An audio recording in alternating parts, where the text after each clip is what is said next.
세상에서 가장 후회스러운 순간은 언제일까요? 바로 그때 그렇게 하지 않았더라면 이라는 생각이 머릿속을 지배할 때입니다. 나이가 들수록 이 후회의 무게는 상상을 초월합니다. 특히 65세 이후에 한 번의 잘못된 결정은 되돌릴 시간이 없기에 그 대가가 훨씬 더 큽니다. 그리고 그 결정의 대부분은 바로 돈 문제에서 시작됩니다. 나는 다를 거야 라고 생각하시나요? 그렇다면 스스로에게 묻겠습니다. 지금 당장 자신의 소비 습관을 점검하고 있나요? 아니면 이 정도는 괜찮겠지라는 생각으로 방심하고 있나요? 작은 실수가 결국 당신의 노후를 송두리째 흔들 수 있습니다. 이 영상이 당신의 노후를 뒤흔들 충격적인 진실을 담고 있습니다. 구독과 좋아요, 알림 설정으로 지금 당장 대비하세요. 당신의 선택이 앞으로의 20년, 30년을 결정할 것입니다. 노후는 시간이 지나면 자연스럽게 안정될 거라는 막연한 기대, 정말 위험합니다. 하지만 현실은 냉혹합니다. 당신의 소비 습관 하나가 남은 생의 모든 것을 좌우할 수 있습니다. 잘못된 선택이 쌓이고 나서야 뒤늦게 깨닫는다면 그때는 이미 손쓸 방법이 없을지도 모릅니다. 그렇다면 어떤 씀씀이가 가장 위험할까요? 그리고 어떻게 하면 이 함정에서 벗어날 수 있을까요?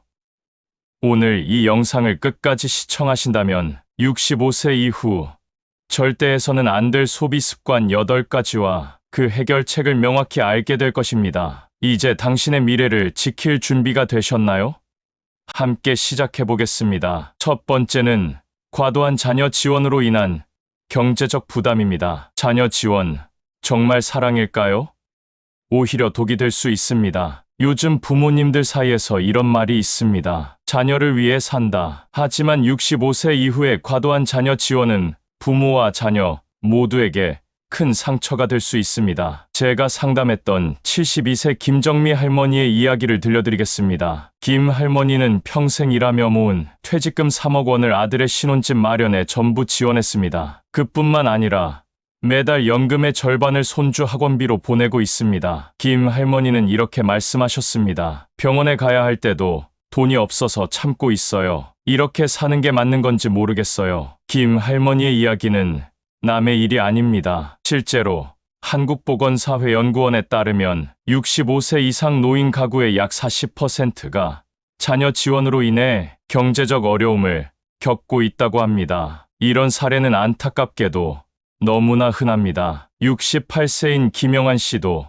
비슷한 경험을 했습니다. 평생 공장에서 일하며 모은 퇴직금 2억 원 중 8천만 원을 둘째 아들의 결혼 자금으로 지원했습니다. 당시 아들은 아버지 덕분에 안정적으로 출발할 수 있겠다고 감사했지만 문제는 몇 년 뒤에 찾아왔습니다. 김 씨는 갑작스러운 디스크 수술로 3천만 원이 필요했지만 연금과 남은 퇴직금으로는 충당할 수 없었습니다. 결국 아들에게 도움을 요청했지만 돌아온 대답은 뜻밖이었습니다. 아버지, 정말 죄송해요. 지금 저희도 사정이 너무 어렵습니다. 월급이 들어오자마자 월세 내고 공과금과 식비를 빼면 남는 돈이 없어요. 대출 상환도 밀려 있어서 지금은 도와드릴 방법이 없어요. 정말 죄송합니다. 김 씨는 아들의 사정을 이해하려 했지만 한편으로는 깊은 후회가 밀려왔습니다. 그때 퇴직금을 그렇게 써버리지 않았더라면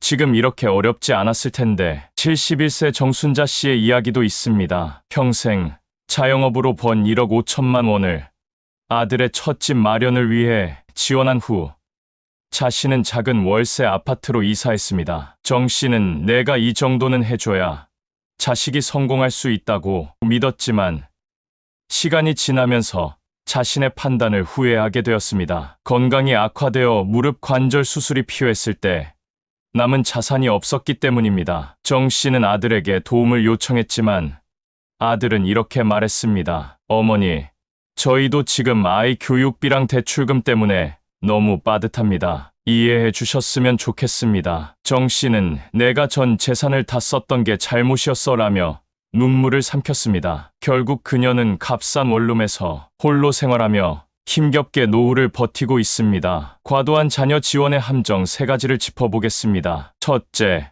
마지막 지원이라는 착각입니다. 신혼집 지원 후에는 손주 교육비, 그 다음에는 자녀의 사업자금 등 끝없이 반복되는 지원의 늪에 빠지게 됩니다. 둘째, 자녀의 경제적 자립심을 해칩니다. 부모의 계속되는 지원은 자녀의 독립심과 성취동기를 떨어뜨립니다. 실제로 부모에게 의존하는 자녀들의 재무관리 능력이 낮다는 연구 결과도 있습니다. 셋째, 부모 본인의 노후가 위태로워집니다. 의료비, 생활비 등 꼭 필요한 지출을 줄여가며 자녀를 지원하다 보면 결국 자녀에게 더 큰 부담을 지우게 됩니다. 통계적으로도 이런 문제는 매우 심각합니다. 한국보건사회연구원의 조사에 따르면 은퇴 세대의 34%가 자녀의 결혼 비용이나 주택 자금을 위해 퇴직금을 사용합니다. 그러나 그중 65%는 이후 심각한 재정적 어려움을 겪고 있으며 40%는 자녀가 경제적으로 독립하지 못했다고 답했습니다. 또한 OECD 자료에 따르면 우리나라 노인 빈곤율은 40.4%로 세계에서 가장 높은 수준입니다. 부모의 과도한 지원이 이러한 문제를 악화시키는 주요 원인으로 꼽히고 있습니다. 그렇다면 어떻게 해야 할까요? 물고기를 잡아주지 말고 물고기 잡는 법을 가르쳐 주세요. 현명한 부모는 자녀에게 단순히 금전적 지원을 해주는 대신 재무관리 방법을 가르치고 스스로 설 수 있도록 정서적 지지를 보내야 합니다. 부모의 사랑은 희생이 아닙니다. 자녀를 돕는 가장 좋은 방법은 여러분의 노후를 지키는 것입니다. 이를 위해 다음 3가지를 반드시 실천해 보세요. 첫째, 자녀와 경제적 독립에 대해 솔직히 대화하세요. 부모의 자산은 무한하지 않으며 노후 자금을 최우선으로 지켜야 한다는 점을 분명히 알려야 합니다. 자녀가 부모의 자산을 당연히 여기는 것이 아니라 스스로의 책임감을 느낄 수 있도록 유도해야 합니다. 둘째, 지원 금액의 한계를 설정하세요. 자녀를 돕더라도 자신의 노후 생활에 영향을 미치지 않는 선에서만 가능합니다. 이 정도까지만 도울 수 있다는 기준을 명확히 정하고 그 이상은 자녀가 스스로 해결하도록 독려해야 합니다. 셋째, 상속 계획을 미리 세우고 필요하면 전문가의 도움을 받아 자녀와 부모 간의 갈등을 예방하세요. 재산과 자산을 어떻게 분배할지 명확히 해두면 불필요한 갈등을 피할 수 있고 부모와 자녀 모두가 더 안정적인 미래를 준비할 수 있습니다. 기억하세요. 여러분의 노후 자금은 자녀를 위한 것이 아닙니다. 그것은 여러분의 존엄성과 행복한 노후를 지키기 위한 소중한 미천입니다. 스스로를 지키는 것이 곧 자녀를 위한 가장 큰 사랑임을 잊지 마세요. 두 번째는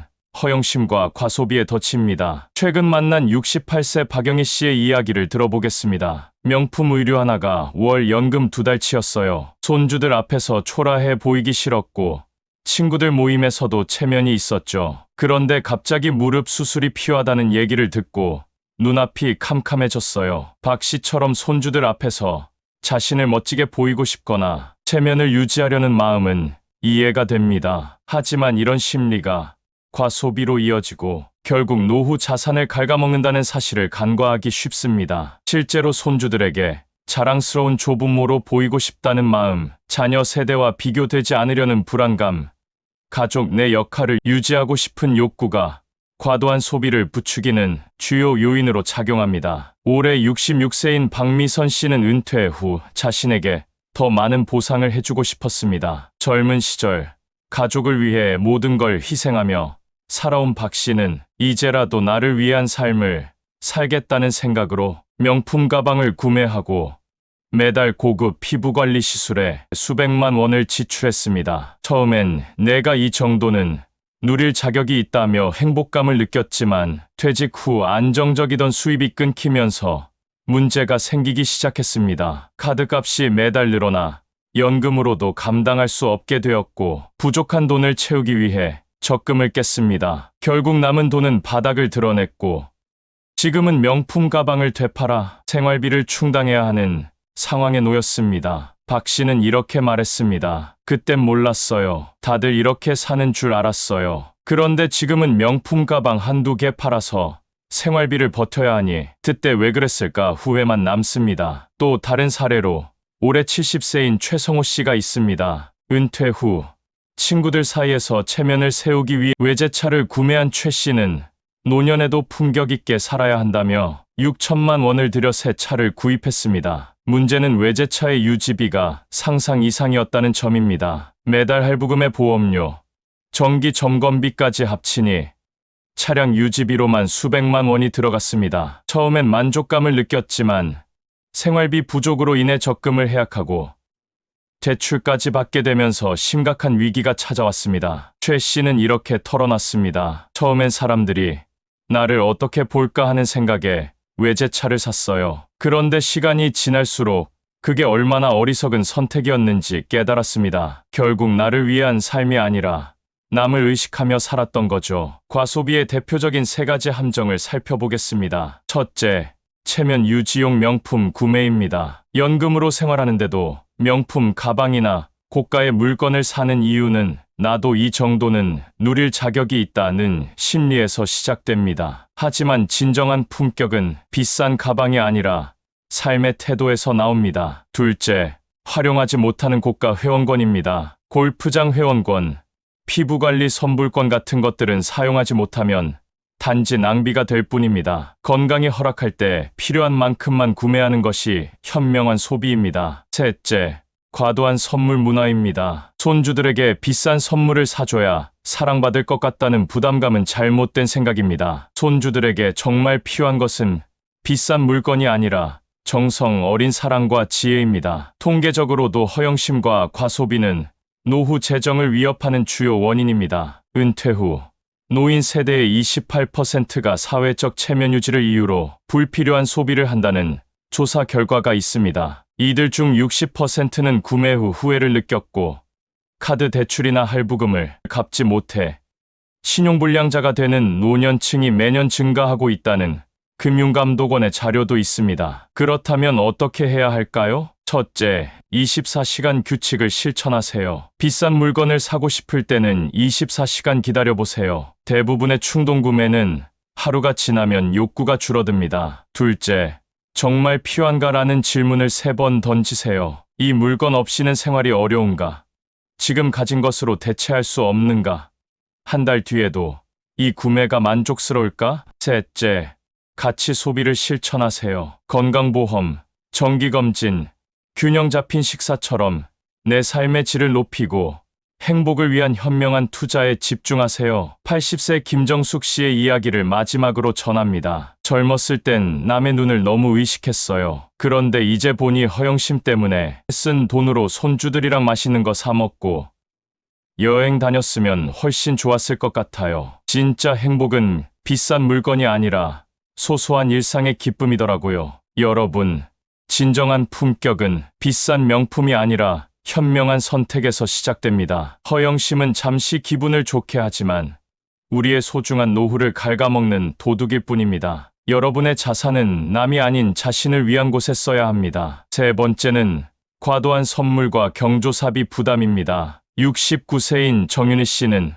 은퇴 후에도 경조사 참석과 손주 선물 준비에 많은 돈을 사용하고 있습니다. 결혼식, 돌잔치, 회감년 같은 행사에는 예의를 지켜야 한다는 생각에 매달 수십만 원씩 지출했고 손주에게는 명품 운동화를 사주며 다른 할머니들보다 뒤처지지 않겠다는 마음으로 빚까지 내며 선물을 준비했습니다. 정 씨는 이렇게 말합니다. 그땐 체면 때문에 그랬지만 이제 와보니 내 생활이 무너질 줄은 몰랐어요. 정작 내 병원비도 없는데 남을 위해 돈을 쓴 걸 후회합니다. 실제로 은퇴 후 경조사비와 선물비는 노년층의 재정적 어려움을 가중시키는 주요 원인 중 하나로 꼽힙니다. 많은 분들이 체면과 남들의 눈을 의식하며 필요한 돈 이상을 사용하게 되고 이는 본인의 생활을 위협하는 결과를 가져옵니다. 과도한 경조사비와 선물 지출이 가져오는 3가지 문제를 살펴보겠습니다. 첫째, 무리한 체면 유지입니다. 다들 이 정도는 한다는 생각으로 경조사비를 과도하게 내거나 명품 선물을 준비하는 경우가 많습니다. 하지만 체면은 돈으로 지켜지는 것이 아니라 진정성 있는 관계에서 나옵니다. 둘째, 불필요한 비교와 경쟁입니다. 다른 가족이나 친구와 비교하며 선물이나 경조사비를 준비하다 보면 본인의 경제 상황과 상관없이 과도한 지출을 하게 됩니다. 하지만 상대방은 이를 큰 의미로 받아들이지 않을 수도 있습니다. 셋째, 본인의 필요를 희생합니다. 이런 지출로 인해 정작 자신의 병원비나 생활비는 줄어들고 장기적으로 더 큰 재정적 위기를 초래할 수 있습니다. 통계적으로도 이런 문제는 명확합니다. 한국보건사회연구원의 조사에 따르면 은퇴 가구의 40%가 경조사비로 매달 평균 30만 원 이상을 사용한다고 답했습니다. 이 중 70%는 부담스럽다고 느끼며 실제로 필요하지 않은 경조사에도 체면 때문에 참석한다고 응답했습니다. 그렇다면 어떻게 해야 할까요? 첫째, 경조사비 한도를 정하세요. 모든 경조사에 참석하려 하기보다 정말 중요한 행사에만 참여하고 자신이 감당할 수 있는 금액 내에서만 지출하세요. 둘째, 선물 대신 실속 있고 의미 있는 선택을 하세요. 요즘은 마음만으로 충분하지 않을 때도 있습니다. 하지만 꼭 명품처럼 비싼 물건이 아니라도 저렴하면서도 실용적이고 정성이 담긴 선물이 많습니다. 손주가 좋아하는 캐릭터가 그려진 학용품, 재미있는 그림책, 계절에 맞는 따뜻한 장갑 같은 선물은 손주들에게 충분한 기쁨을 줄 수 있습니다. 또한 선물 자체에만 초점을 맞추기보다는 선물을 주는 순간을 특별하게 만드는 것도 중요합니다. 손주와 함께 쇼핑을 가서 직접 고를 기회를 주거나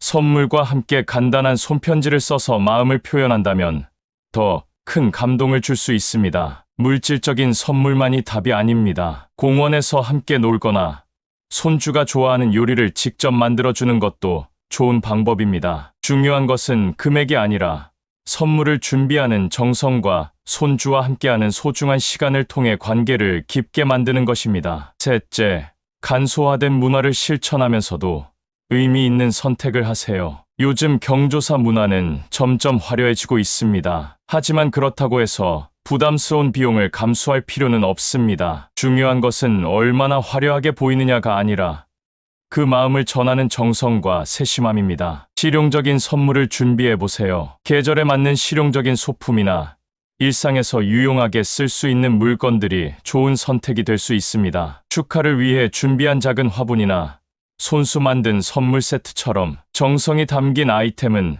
받는 사람에게 더 큰 감동을 줄 수 있습니다. 또한 경조사에 참석할 때에도 자신의 경제 상황을 고려한 합리적인 지출을 해야 합니다. 지나치게 높은 경조사비를 내는 대신 부담 없는 적정 금액을 설정해 보세요. 주변 사람들에게는 스스로의 기준을 지키는 모습이 오히려 진솔하고 긍정적으로 비칠 수 있습니다. 마찬가지로 본인의 경조사나 행사에서도 불필요한 격식을 줄이고 간소화된 방식을 실천해 보세요. 요즘은 소규모 모임이나 간단한 온라인 축하 메시지로도 충분히 진심을 전달할 수 있는 사례가 많습니다. 중요한 것은 다른 사람의 눈에 비치는 화려함이 아니라 진정성을 바탕으로 한 인간관계입니다. 내 체면은 나의 선택으로 지킨다는 태도를 가지세요. 체면은 과도한 소비로 유지되는 것이 아니라 진정성 있는 관계와 배려에서 나온다는 점을 기억하세요. 네 번째는 투자 사기와 금융 지식 부족의 함정입니다. 올해 72세인 김재호 씨는 은퇴 후 안정적인 노후를 위해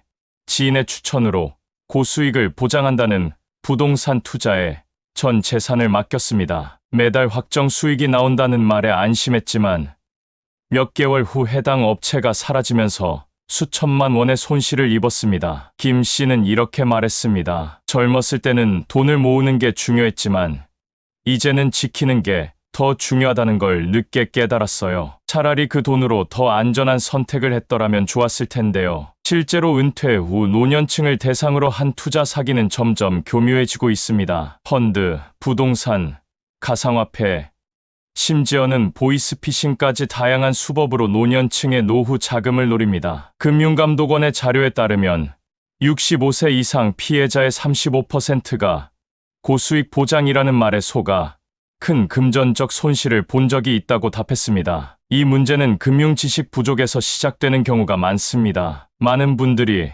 돈이 은행에만 있어도 손해라는 말을 듣고 익숙하지 않은 투자 상품에 쉽게 끌립니다. 하지만 자신의 이해도를 넘어서는 투자 상품에 손을 대는 순간 위험은 급격히 증가합니다. 특히 지인이나 가족의 권유로 투자에 나섰다가 피해를 입는 사례가 적지 않습니다. 투자 사기와 금융 지식 부족이 가져오는 세 가지 문제를 살펴보겠습니다. 첫째, 고수익 보장이라는 말에 대한 맹신입니다. 은행 이율이 낮은 상황에서 높은 수익률을 보장한다는 상품은 의심부터 해야 합니다. 금융시장에서 고수익과 저위험은 공존할 수 없다는 기본 원리를 기억해야 합니다. 둘째, 익숙하지 않은 투자 상품에 대한 무분별한 접근입니다. 펀드, 가상화폐, 신종 금융 상품은 이해하기 어려운 구조를 가지고 있습니다. 이 구조를 완전히 이해하지 못하면 위험성을 파악하지 못한 채 손실을 입을 가능성이 높습니다. 셋째,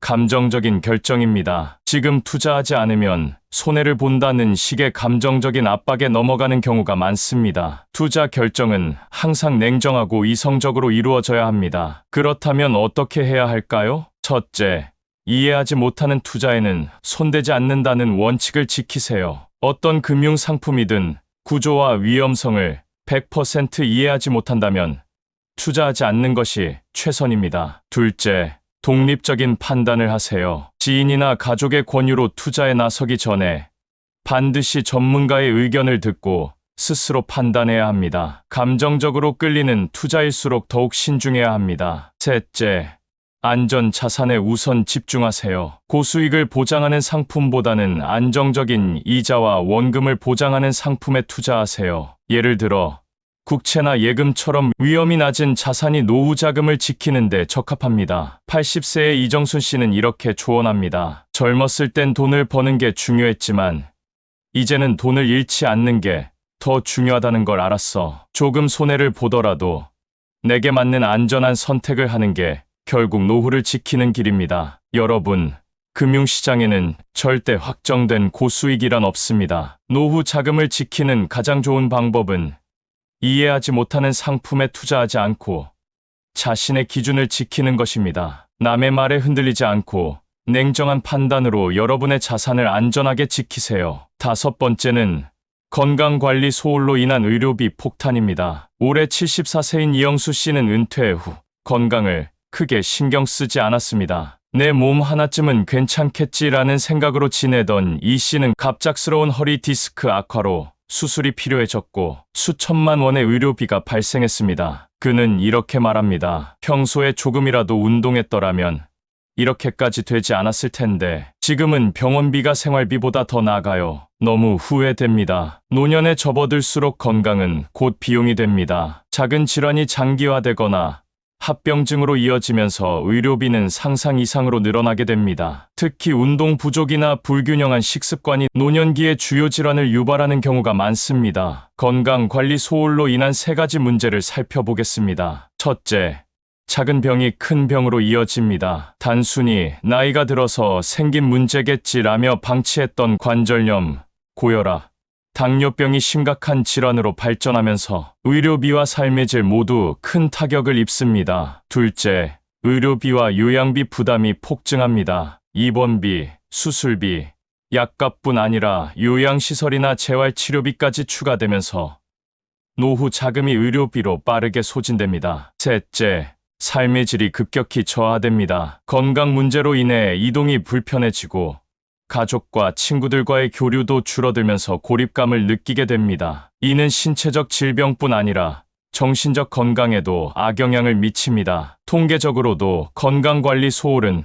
큰 문제로 나타나고 있습니다. 국민건강보험공단 자료에 따르면 65세 이상 노년층의 연간 의료비는 평균 400만 원 이상으로 전체 의료비의 40%를 차지합니다. 건강보험연구원의 조사에서는 건강관리가 부족했던 노년층이 그렇지 않은 노년층에 비해 요양시설 이용 비율이 3배 이상 높다는 결과가 나왔습니다. 그렇다면 어떻게 해야 할까요? 첫째, 꾸준한 운동을 생활화하세요. 매일 30분씩 걷거나 근력 운동을 통해 근육량을 유지하세요. 근테크라고 불리는 근력 관리가 의료비를 줄이고 삶의 질을 높이는 핵심입니다. 둘째, 균형 잡힌 식단을 유지하세요. 과도한 설탕과 나트륨 섭취를 줄이고 신선한 채소와 단백질 중심의 식사를 실천하세요. 건강한 식습관은 질병을 예방하는 가장 기본적인 방법입니다. 셋째, 정기적인 건강검진을 받으세요. 작은 문제라도 초기에 발견하면 치료비를 크게 절약할 수 있습니다. 예방적 건강관리에 투자하는 것이 장기적으로는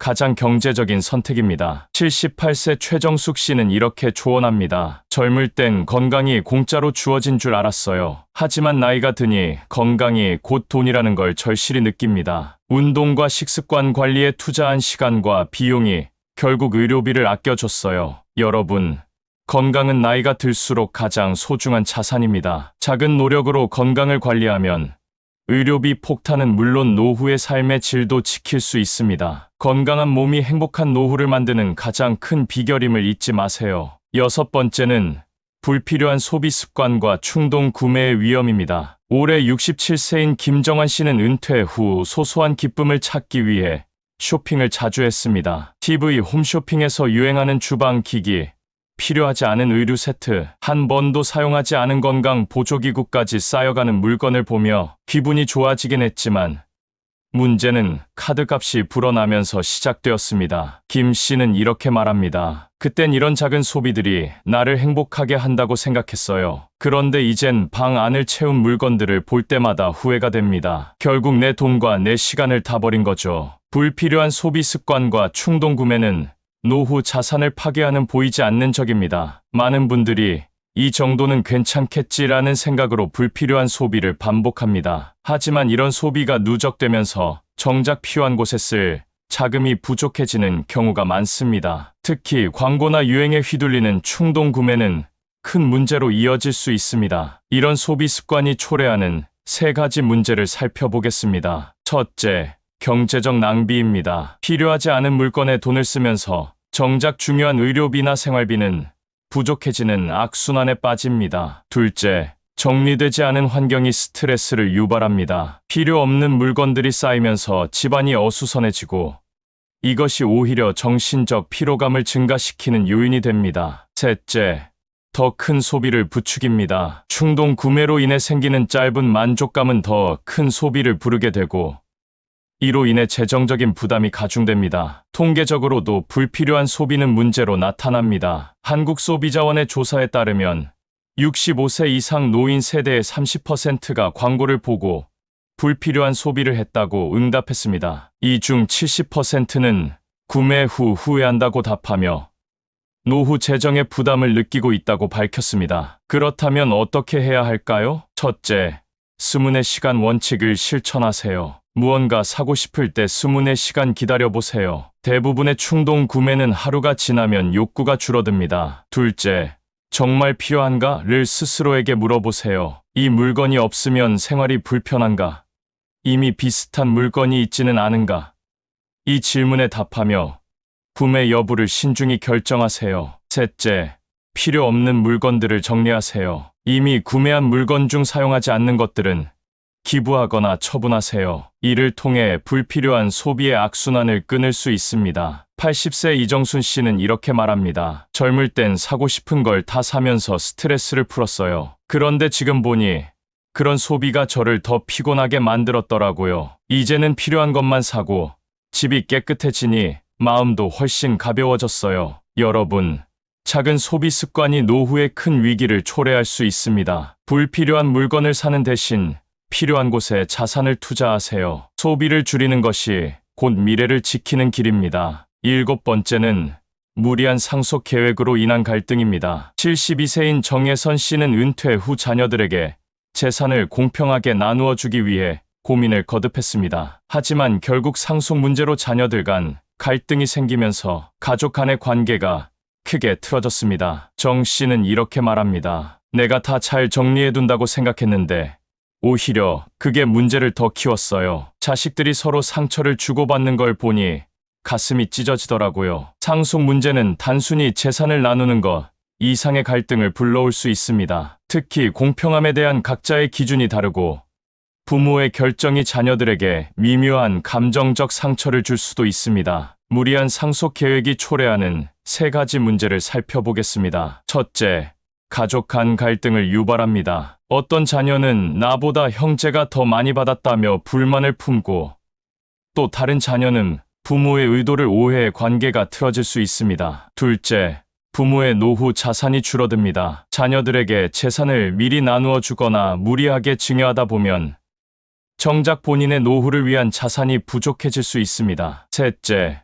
불명확한 계획은 법적 문제를 초래할 수 있습니다. 상속이 명확히 정리되지 않으면 자녀들 간 분쟁이 생기고 이는 법적 소송으로 이어져 재산의 상당 부분이 소모될 위험이 있습니다. 그렇다면 어떻게 해야 할까요? 첫째, 전문가의 도움을 받으세요. 상속과 관련된 법적 절차와 세금 문제를 정확히 이해하려면 전문가의 조언이 필수적입니다. 변호사나 세무사와 상의해 상속 계획을 체계적으로 세우세요. 둘째, 미리 자녀들과 충분히 대화하세요. 상속 문제는 부모 혼자서 결정하지 말고 자녀들과 솔직하게 소통하세요. 각자의 상황을 고려하고 가능한 한 공감대를 형성하는 것이 중요합니다. 셋째, 본인의 노후 자산을 최우선으로 고려하세요. 상속은 남은 자산으로 진행해야 합니다. 본인의 노후를 희생하면서 자녀들에게 미리 재산을 나누어 주는 것은 오히려 가족 간 갈등을 키울 수 있습니다. 78세 이정숙 씨는 이렇게 조언합니다. 저는 처음에 자식들 다 나눠주는 게 사랑이라고 생각했어요. 그런데 결국 내가 안정적으로 지내야 자식들도 걱정하지 않는다는 걸 깨달았죠. 상속보다 중요한 건 가족 간의 신뢰와 사랑이에요. 여러분, 상속은 단순히 재산을 나누는 것이 아니라 가족의 미래를 설계하는 과정입니다. 불필요한 갈등을 피하고 본인의 노후와 가족 간의 화합을 모두 지키는 현명한 선택이 필요합니다. 가족을 위한 진정한 사랑은 갈등이 아닌 평화를 남기는 것입니다. 여덟 번째는 은퇴 후 목표와 일상의 의미 상실입니다. 70세 김정환 씨는 은퇴 후 특별히 할 일이 없어 TV와 스마트폰만 보며 하루를 보내기 시작했습니다. 처음엔 여유로운 삶이 좋다고 느꼈지만 시간이 지날수록 무료함과 외로움이 깊어졌습니다. 그는 이렇게 말합니다. 퇴직하고 처음엔 모든 걸 내려놓고 쉬고 싶었어요. 그런데 시간이 지나니 아무 목표도 없고 하루가 너무 길게 느껴졌습니다. 결국 내 삶이 무의미하다는 생각에 우울해지더군요. 목표와 의미 상실은 은퇴 후 많은 사람들이 겪는 문제입니다. 은퇴 전에는 일과 가족을 위한 삶에 집중하며 바쁘게 살았지만 은퇴 후에는 갑작스러운 공백이 찾아옵니다. 이로 인해 내가 무슨 일을 해야 할까라는 고민이 시작되고 자신이 더 이상 사회에 필요하지 않다는 생각에 우울감과 고립감을 느끼게 됩니다. 목표와 의미를 상실하면 나타나는 세 가지 문제를 살펴보겠습니다. 첫째, 정서적 공허함과 우울증입니다. 삶의 목표가 사라지면 무력감이 찾아오고 이는 심리적인 불안과 우울증으로 이어질 수 있습니다. 둘째, 신체적 건강 악화입니다. 목표 없는 일상은 활동량을 줄이고 결국 신체적 건강에도 부정적인 영향을 미칩니다. 운동 부족, 비만, 만성질환 악화 등이 발생할 수 있습니다. 셋째, 인간관계의 단절입니다. 일과 목표를 이루면서 가족, 친구들과의 교류가 줄어들고 이는 고립감과 외로움을 심화시킵니다. 그렇다면 어떻게 해야 할까요? 첫째, 작은 목표부터 시작하세요. 취미를 새로 배우거나 그동안 미뤘던 독서, 그림, 요리 같은 활동을 시작해보세요. 중요한 것은 대단한 목표가 아니라 하루하루의 작은 성취를 쌓아가는 것입니다. 둘째, 사회적 활동에 참여하세요. 지역의 동호회나 자원봉사에 참여해보세요. 새로운 사람들과 만나고 소통하는 것은 삶의 활력을 되찾는 데 큰 도움이 됩니다. 셋째, 건강한 루틴을 만드세요. 매일 산책, 운동, 규칙적인 식사와 같은 간단한 습관을 유지하세요. 이러한 루틴은 정신적 안정과 신체 건강을 모두 개선할 수 있습니다. 76세 이정순 씨는 이렇게 말합니다. 은퇴하고 나서 처음엔 너무 공허했어요. 그런데 동네 봉사활동을 시작하면서 삶이 다시 바빠졌고 다른 사람들을 돕다 보니 제 자신도 더 행복해지더라고요. 여러분, 은퇴는 끝이 아니라 새로운 시작입니다. 삶의 의미를 다시 찾는 것은 늦지 않았습니다. 작은 목표를 세우고 새로운 도전을 통해 여러분의 하루하루를 더 풍요롭게 만드세요. 의미 있는 삶은 스스로 만들어가는 것입니다. 아홉 번째는 재정 계획의 부재로 인한 자산 고갈입니다. 73세 박정숙 씨는 은퇴 후 퇴직금과 연금만으로 생활할 수 있을 것이라 생각했습니다. 하지만 은퇴 후 초기 몇 년 동안 과도한 소비와 계획 없는 지출로 인해 5년 만에 퇴직금이 바닥났습니다. 예상치 못한 의료비와 생활비 상승도 자산 고갈을 가속화했습니다. 박 씨는 이렇게 말합니다. 처음엔 내가 평생 모은 돈이니까 마음 편히 써도 된다고 생각했어요. 그런데 시간이 지나니 돈은 점점 줄어드는데 앞으로 어떻게 살아야 할지 막막하더군요. 재정계획 부재는 은퇴 후 노년층에게 심각한 문제를 야기합니다. 많은 분들이 은퇴 후에도 지출 관리가 필요하다는 사실을 간과합니다. 퇴직금이나 연금이 평생 지속되지 않는다는 점을 생각하지 못한 채 초기 몇 년 동안 소비가 집중되면 이후 심각한 재정적 위기가 찾아올 수 있습니다. 재정계획 부재로 나타나는 세 가지 문제를 살펴보겠습니다. 첫째, 자산 고갈로 인한 생활비 부족입니다. 특히 예상하지 못했던 의료비나 대출 상환 등 갑작스러운 지출은 자산을 급격히 줄어들게 만듭니다. 둘째, 심리적 불안감과 스트레스입니다. 자산이 고갈되면서 앞으로 어떻게 살아야 할까라는 불안감이 늘어나고 이는 정신적 건강에도 부정적인 영향을 줍니다. 셋째, 자녀나 가족에게 의존하게 되는 상황입니다. 재정적 자립을 상실하면 자녀나 가족의 지원에 의존하게 되고 이는 가족 간 갈등으로 이어질 가능성도 높습니다. 그렇다면 어떻게 해야 할까요? 첫째, 은퇴 전후로 철저한 재정 계획을 세우세요. 자산이 얼마인지, 월 평균 생활비가 얼마나 필요한지, 예상되는 의료비는 어느 정도인지 세부적으로 계획을 수립하세요. 둘째, 수입보다 적게 쓰는 원칙을 실천하세요. 연금이나 기타 수입을 초과하는 지출은 절대 하지 않도록 지출 한도를 설정하세요. 불필요한 소비를 줄이고 꼭 필요한 지출에만 돈을 사용해야 합니다. 셋째, 재정 전문가의 도움을 받으세요. 복잡한 금융 상품이나 투자, 예산 관리가 어렵다면 재정 전문가와 상담해 보세요. 전문가의 조언은 노후 자산을 더 안전하게 지킬 수 있는 방법을 제공합니다. 80세 이재환 씨는 이렇게 말합니다. 젊었을 때는 돈을 버는 데만 집중했는데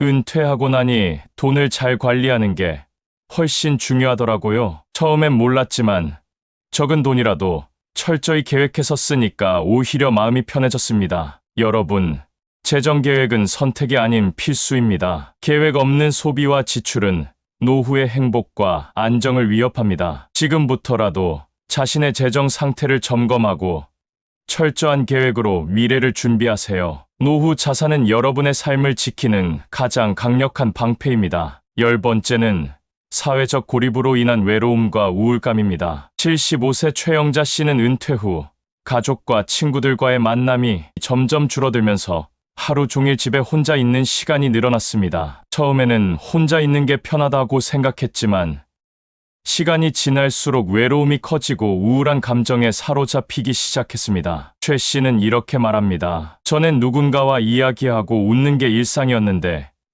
지금은 그런 날이 손에 꼽을 정도로 적어요. 외롭다 못해 내 존재가 사라지는 것 같아요. 사회적 고립은 단순히 외로움의 문제가 아닙니다. 고립이 지속되면 신체적, 정신적 건강에 심각한 영향을 미치며 삶의 질을 크게 떨어뜨립니다. 특히 은퇴 후에는 일터에서의 인간관계가 끊기면서 자연스럽게 고립이 찾아오는 경우가 많습니다. 사회적 고립이 초래하는 세 가지 문제를 살펴보겠습니다. 첫째, 정신건강의 악화입니다. 외로움과 우울감은 치매, 불면증, 우울증 같은 정신질환의 주요 원인 중 하나로 꼽힙니다. 둘째, 신체적 건강 악화입니다. 고립된 노년층은 활동량이 줄어들면서 고혈압, 당뇨, 심혈관 질환 등 만성질환에 걸릴 위험이 높아집니다. 셋째, 삶의 의미 상실입니다. 고립감이 지속되면 스스로가 무가치하다고 느끼며 삶의 의욕을 잃게 됩니다. 통계적으로도 사회적 고립은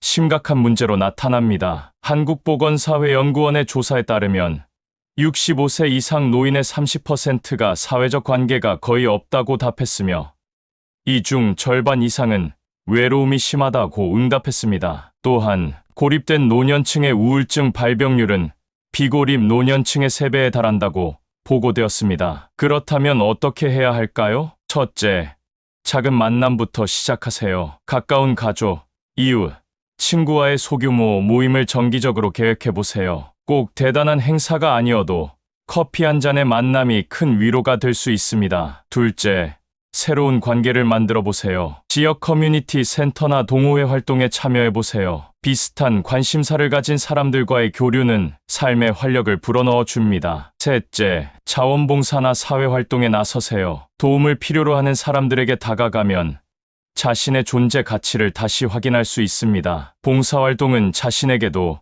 큰 만족감을 가져다 줍니다. 78세 이순자 씨는 이렇게 조언합니다. 처음엔 사람을 만나는 게 귀찮고 어렵다고 느꼈어요. 그런데 동네 봉사활동에 참여하면서 다시 웃게 되었고, 내가 필요한 사람이라는 걸 느끼니 삶이 더 행복해지더라고요. 여러분, 고립은 스스로의 선택으로도 극복할 수 있습니다. 혼자가 아닌 함께하는 삶을 만들어 가세요. 작은 만남과 교류가 여러분의 노후를 더 풍요롭고 행복하게 만들어 줄 것입니다. 여러분, 노후는 우리의 삶이 완성되는 중요한 시간입니다. 하지만 지금까지 말씀드린 것처럼 잘못된 소비 습관, 무리한 자녀 지원, 허영심에 의한 과소비, 투자 사기, 건강관리 소홀, 목표 상실, 재정 계획 부재, 그리고 사회적 고립은 우리의 소중한 노후를 위협하는 커다란 함정이 될 수 있습니다.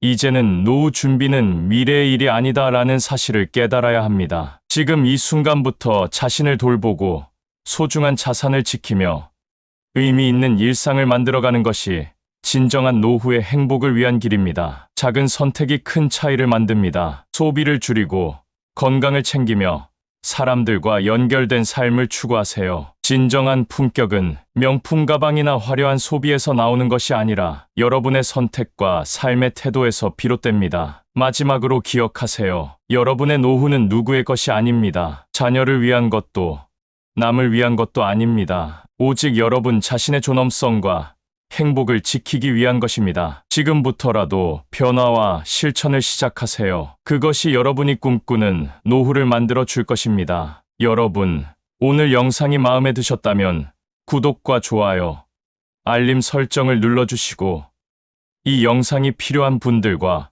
꼭 공유해 주세요. 여러분의 한 번의 공유가 주변 누군가의 노후를 바꾸는 계기가 될 수 있습니다. 지혜는 나눌수록 더 커집니다. 우리 모두가 안정되고 행복한 노후를 만들어갈 수 있도록 이 소중한 정보를 함께 나눠보세요. 앞으로도 더 알찬 내용으로 찾아뵙겠습니다. 여러분의 노후가 더 빛나는 시간이 되기를 진심으로 응원합니다.